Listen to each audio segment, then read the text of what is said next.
ইন্ডিয়ার পক্ষ থেকে আমি যতদূর জানি ভারতবর্ষ থেকে প্রায় 1,70,000 মানুষ এবার হজে গেছেন। তো ইন্ডিয়ান হজ মিশন বা অন্যান্য যারা ম্যানেজমেন্টের দায়িত্বে ছিলেন বা সৌদি হজ মন্ত্রণালয়ের মানুষজন যারা ছিলেন তাদের কর্মকাণ্ডের আমি কিছু জায়গায় সমালোচনা করতে পারি, কিন্তু একটা জিনিস বারবার মাথায় রাখতে হবে, একসঙ্গে 20 লক্ষ মানুষ এই হজ কার্য সুসম্পন্ন করবেন। খাওয়া দাওয়ার যেটা সমস্যা বলছেন, এই খাওয়া দাওয়ার দায়িত্ব কাদের ছিল প্রথম ভাবতে হবে, ইন্ডিকেট করে বলতে হবে যে খাবার দেওয়ার দায়িত্বটা কাদের। যিনি যেটা বলেছেন আমি ঠিক জানি না, তবে আপনি যেভাবে জিজ্ঞেস করলেন তাতে আমার মনে হয়েছে যে মিনার ভিতরে এই ঘটনাটা ঘটতে পারে, কারণ খাবার দেওয়ার দায়িত্ব রাজ্য হজ কমিটির নয়, সেন্ট্রাল হজ কমিটির নয়। হাজিরা নিজেরা খাওয়া দাওয়াই করেন বা কোনো একজনকে দায়িত্ব দেন, তিনি রান্না বান্না করে ভাত পৌঁছে দেন, বা কেউ কেউ সেখানে হোটেলে যে বুফে সিস্টেমে খাওয়া দাওয়া করেন। সম্ভবত এটা মিনার তাবুর ক্ষেত্রে হতে পারে। মিনার তাবুতে মোয়াল্লেমের পক্ষ থেকে, মোয়াল্লেম বলতে সৌদি আরবে এক একজন দায়িত্বশীল ব্যক্তি থাকেন, যাদেরকে এখন অফিস বলা হয়, মক্তব, বা আমরা প্রচলিত ভাষায় মোয়াল্লেম বলি। তো তার কারো দায়িত্ব হয়তো 5,000 হাজি আছে যারা মিনায় থাকবেন। ওই মিনার 8ই জিলাদ, 7ই, 7, 8 জিলাদ মিনায় থাকেন। তারপরে আবার কাঁকর মারার পরের দিন থেকে 11, 12, 13 মিনায় থাকেন। এই সময়টা মোয়াল্লেম হাজিদেরকে খাবার দেন। আমার চোখে দেখা মতো মোয়াল্লেমের পক্ষ থেকে হাজিদের পর্যাপ্ত পরিমাণ খাবার দেওয়া হয়েছে। এই 47 ডিগ্রি তাপমাত্রায় প্রতি মুহূর্তে মুহূর্তে এতগুলো হাজির পানির সরবরাহ করা, এবং প্রত্যেকটা পানি ড্রামে বলতে বরফ সার্ভিস দেওয়া যাতে হাজিরা ঠান্ডা পানি খেতে পারে, এবং হাজিদের জন্য সকালবেলা নাস্তা, দুপুরবেলা বিরিয়ানি বা বিরিয়ানির ব্যবস্থা, রাত্রে আবার ভাত গোসের ব্যবস্থা বলতে যারা করেছেন। কোথাও যদি খাবার ক্রাইসিস হয়ে থাকে, সম্ভবত সেখানে ম্যানেজমেন্ট করার পথেই তাদের আটকে দেওয়া হয়েছে। কারণ মোয়াল্লেমের লোকজন তারা হাতে হাতে করে হাজিদের, প্রত্যেক হাজি সাহেবের হাতে হাতে কাছে কাছে পৌঁছে দিচ্ছিলেন। মাঝখানে হয়তো ডিস্টার্ব হয়েছে, তাদের দেওয়া পছন্দ হয়নি, নিজেরা তুলে নিতে যেই হয়তো খাবারের সংকট হতে পারে, একটা জিনিস হতে পারে। আর একটা জিনিস হতে পারে, ঠিক যে সময় খাবার বন্টন হয়েছে ওই হাজি সাহেব হয়তো সেই সময় বাসায় ছিলেন না, হয়তো তিনি টয়লেটে ছিলেন, হয়তো তিনি বাইরে কোথাও তার কাজে গিয়েছিলেন, এসে দেখছেন আর খাবার নেই। তবে এই সমস্ত ক্ষেত্রে মোয়াল্লেমের অফিসে বললে নিশ্চয়ই তারা খাবার দিয়েছেন। আমার চোখের সামনে আমি একটাও বলতে পারবো না যে কোনো হাজি না খেয়ে কাটিয়েছেন, বরঞ্চ তারা যে পরিমাণ খাবার দিয়েছেন সেই খাবার খেয়ে তারা উঠতে পারেনি। আমি বলতে পারি যাবার দিন এয়ারপোর্টে যাওয়ার সময় হাজিকে যা খাবার দেওয়া হয়েছে, আবার বিমানে ওঠার পরে যে পরিমাণ খাবার দেওয়া হয়েছে, জেদ্দা এয়ারপোর্টে নামার পর থেকে নিয়ে মোয়াল্লেমের একটা খাবার দিয়েছে, আবার যে হোটেলে নিয়ে যাওয়া হয়েছে সেই হোটেলওয়ালা খাবার দিয়েছেন হোটেলের পক্ষ থেকে।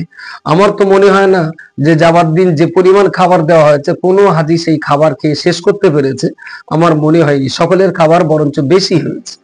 আবার কিছু কিছু খাবার দিয়েছিল শুকনো খাবার, হাজিরা সে খাবার সংরক্ষণ করতে পেরেছে পরে খাওয়ার জন্য, নষ্ট করতে হয়নি। তো মিনার মাঠে যদি কেউ বলে থাকেন ডিস্টার্ব, দুটো একটা হতে পারে, তবে সেই ডিস্টার্বের জন্য আমি কাউকে দোষারোপ করতে পারবো না। সম্ভবত দোষটা আমাদেরই ছিল, আমরাই হয়তো কাড়াকাড়ি করতে যেয়ে সব জায়গায় পৌঁছাতে পারিনি। তাহলে মোয়াল্লেমের লোকজন যথেষ্ট পরিমাণ তারা যত্ন ছিলেন।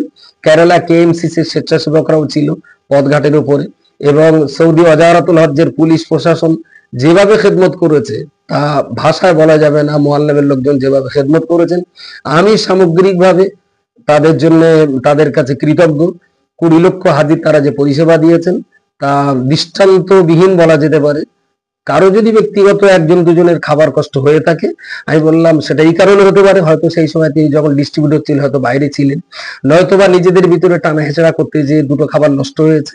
এরপরেও বলছি যারা খাবার পায়নি মোয়াল্লামের অফিসে যে বললে তারা পর্যাপ্ত পরিমাণ আপেল, বেদানা, আঙুর এবং তৎসহ বিরিয়ানি, পরোটা বা রুটি যা দিয়েছেন, হতে পারে বাঙালি হিসেবে সব খাবারগুলো আমার গালে ভালো নাও লাগতে পারে, কিন্তু প্রত্যেকটা খাবার অত্যন্ত স্বাস্থ্যসম্মত খাবার।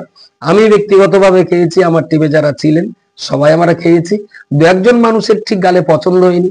আসলে ভারতবর্ষের এতগুলো রাজ্যের এক এক রাজ্যের এক এক রকমের খাওয়া দাওয়া, তো প্রত্যেক রাজ্য ওয়াইজ আলাদা আলাদা করে খাওয়া দাওয়া তো সম্ভবপর নয়। সাউথ ইন্ডিয়ান মানুষ যে খাবার খেতে পছন্দ করেন, আমরা বাঙালি আবার সেই খাবার আমাদের পছন্দ না। আবার আমাদের যেটা পছন্দ হয় সেটা আবার কর্ণাটক, তামিলনাড়ু, কেরালার মানুষদের পছন্দ নয়। তো এটা এটা সামান্য কিছু হতে পারে, এটা আমি অস্বীকার করব না, কিন্তু ক্ষুধা নিবারণের মতন খাবার কেউ খেতে পারিনি। আমার কাছে এরকম কোনো অভিযোগ নেই। কেউ যদি অভিযোগ করে থাকে, সম্ভবত তার অভিযোগের ভিতরে দ্বিতীয় কোনো অন্য কোনো উদ্দেশ্য, অসৎ উদ্দেশ্য থাকতে পারে বা অন্য কোনো কারণ থাকতে পারে।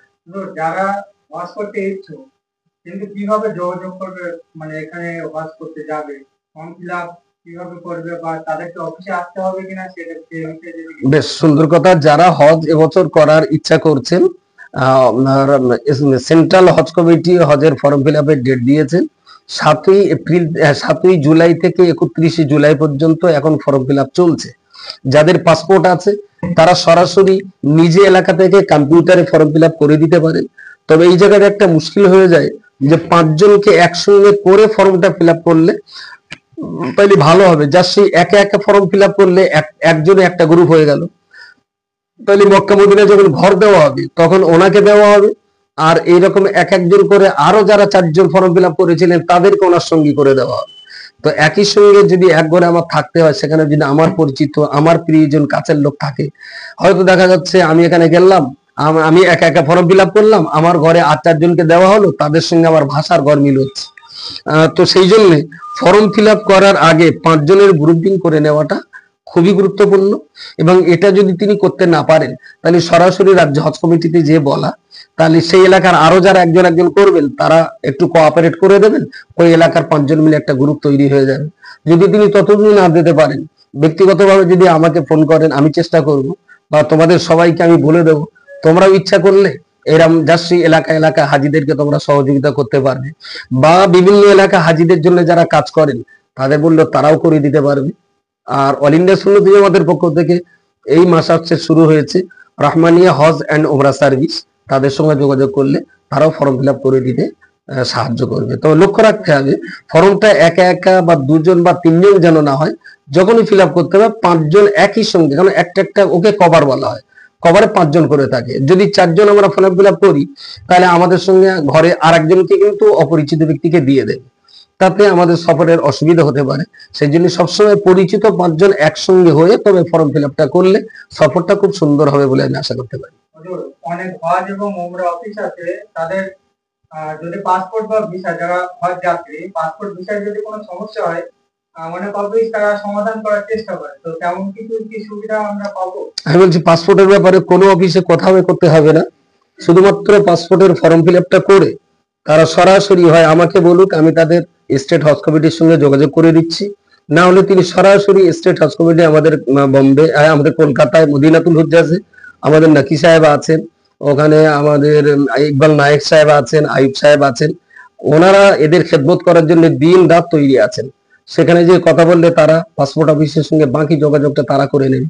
ধরুন একজন হাজি হজে যাবেন, পাসপোর্ট ফর্ম ফিল আপ করেছেন, কিন্তু তার এখনো আইবি চেকিং হয়নি বা পাসপোর্ট এখনো পাননি, তার ওই রিসিভ কপিটা নিয়ে তিনি যদি আমাকে দেন, আমি স্টেট হজ কমিটির সঙ্গে যোগাযোগ করিয়ে দেবো। বা তিনি যদি সরাসরি যান স্টেট হজ কমিটিতে, তাহলে স্টেট হজ কমিটি পাসপোর্ট অফিসের সঙ্গে যোগাযোগ করে এনার আইবি চেকিংটা যাতে তাড়াতাড়ি হয়, পাসপোর্টটা যাতে 2-4 দিনের ভিতরে পেয়ে যায়, এ ব্যাপারে হজ কমিটি সহযোগিতা করবে। তাহলে টোটাল প্যাকেজটা আমরা কত হলে আমরা, মানে দর্শক জানতে চাই যে অবশ্যই টোটাল প্যাকেজটা তাহলে কত পড়ছে? ধরুন এবার 2025-এ আমরা যারা গিয়েছিলাম তারা জানি 3,58,000 সরকারি ভাবে দিতে হয়েছে। এই 3,58,000 আমার বিমানের খরচ। এবার জেদ্দা থেকে মক্কা, মক্কা থেকে মিনা, মিনা থেকে আরাফা, তারপরে আবার মক্কা থেকে মিনা থেকে মক্কা, ওখান থেকে আবার আজিজিয়া, সেখান থেকে মদিনা। এক কথায় যেটা আমরা বাস সার্ভিস বলি বা রোড সার্ভিস বলি, এই সার্ভিস খরচ, বিমান খরচ এবং মক্কা মদিনার হোটেল খরচ, মিনা মুজদালেফার মিনা বা আরাফাতের এই সমস্ত তাবু খরচা, মুআল্লিম খরচা, এই যাবতীয় খরচা গভর্নমেন্ট নিয়ে নিয়েছে, একসঙ্গে নিয়ে নিয়েছে 3,58,000। বাকি খরচ হইল আপনার খাওয়া খরচ আর আপনার কোরবানি, আপনার ব্যক্তিগত প্রয়োজনীয় কিছু কেনাকাটা, যেমন খেজুর, টুপি, তসবি, হাদিয়া হিসেবে যেগুলো নিয়ে আসা হয় ওখান থেকে, এই ধরনের যে খরচ খরচাটা সেটা আপনার উপরে থাকে। তো দুটো কোরবানি, একটা কোরবানি আর একটা দম, এই দুটোর জন্য হয়তো কম বেশি ইন্ডিয়ান টাকা 30,000 টাকা হয়ে যাবে। আর খাওয়ার জন্য হয়তো বাকি 30,000 টাকা হলে আপনি ওখানকার কোনো বাঙালি হোটেলে খান, বা অন্য কোনো হোটেলে আপনি বরাত দিয়ে দেন, বা কোনো মেসে আপনি বরাত দিয়ে দেন, তারা সময় মতো আপনার হোটেলে ভাত দিয়ে যাবে, বা আপনি সেখানে যে খেয়ে আসবেন। বা অনেক সময় আমাদের দেশের অনেক হাজিদের জন্য যারা কাজ করেন, ওরা 100-150 হাজির দায়িত্ব নিয়ে এক জায়গায় রান্না বান্না করে হোটেলে হোটেলে ওদের খানাটা পৌঁছে দেয়। এইভাবে দিয়ে দেওয়া যেতে পারে।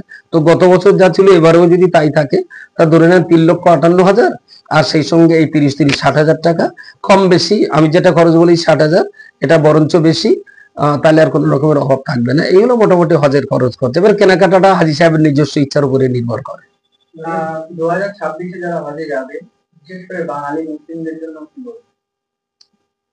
বাঙালি মুসলিম যারা আছেন তাদের আমি এটা বলবো, সম্ভবত বাঙালি মুসলমানদের অর্থশালী ব্যক্তি যারা, তারা হজের ব্যাপারে ঠিক উৎসাহিত নন, এবং এরকম একটা ধারণা রয়েছে যে একটু বুড়ো হলে হজটা ভালো হয়। তো আমি সেটা বারবার বলছি, হজ বুড়ো বয়সের এবাদত নয়, হজ হলো জওয়ান বয়সের এবাদত। যত অল্প বয়সে বান্দা হজ করতে যেতে পারবেন, ততই তিনি হজটাকে সুসম্পন্ন করতে পারবেন ভালোভাবে, এবং তিনি হজ করে এসে আবার অন্যান্য মানুষদের হজের জন্য উৎসাহিত করতে পারবেন। আর যাদের চলন ক্ষমতা রহিত হয়েছে, ভালো ছুটোছুটি দৌড়াদৌড়ি করতে পারেন না, বা বিভিন্ন রোগে আক্রান্ত হয়েছেন, তারাও হজে যাচ্ছেন না কেন, যাচ্ছেন, এবং আমি যেতে অনুরোধ করবো মরার আগে হজটা অন্তত তারা করুন। কিন্তু হজের যে রুহানি স্বাদ আর মজা, দৈহিক দুর্বলতা রোগে আক্রান্ত হওয়ার কারণে তারা হজ পরিপূর্ণভাবে সব কাজটা নিজের মন মতো করে করতে পারেন না। এই জন্য বাঙালি হাজিদের কাছে আমার সবচেয়ে বড় দাবি, যাদের আল্লাহ অর্থ দিয়েছেন, যত অল্প বয়সে আপনি হজে যাবেন, তত সুন্দরভাবে হজের কাজ আপনি সুসম্পন্ন করতে পারবেন।